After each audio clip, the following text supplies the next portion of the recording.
Աստծո բարության փառաբանություն։ Տիրոջը պիտի օրհնաբանեմ ամեն ժամանակ։ Նրա փառաբանությունը միշտ իմ բերանում պիտի լինի։ Իմ անձը պիտի պարծենա Տիրոջով, խեղճերը պիտի լսեն եւ ուրախանան։ Ինձ հետ մեծարեք Տիրոջը, իրար հետ բարձրացնենք նրա անունը։ Ես դիմեցի Տիրոջը, եւ նա պատասխան տվեց ինձ, եւ իմ ամեն սարսափից ազատեց ինձ։ Նրան նայեցին եւ լուսավորվեցին, եւ նրանց երեսը չպիտի ամաչի։ Այս աղքատն աղաղակեց, եւ Տերը լսեց ու փրկեց նրան իր բոլոր նեղություններից։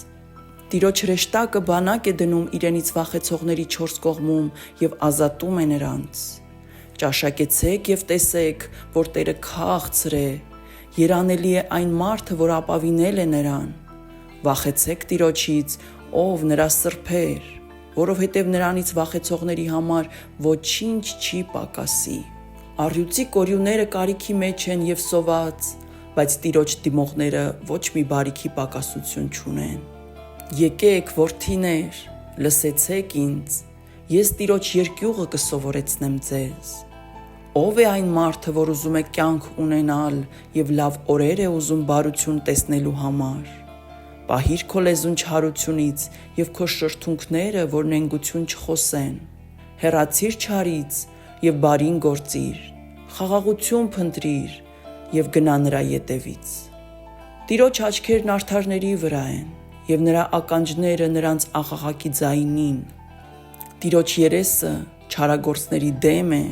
նրանց հիշատակը երկրից ջնջելու համար։ Արդարներն աղաղակում են, եւ Տերը լսում է ու նրանց փրկում է իրենց բոլոր նեղություններից։ Տերը մոտիկ է սիրտը կոտրվածներին եւ փրկում է վշտաբեկ հոգիներին։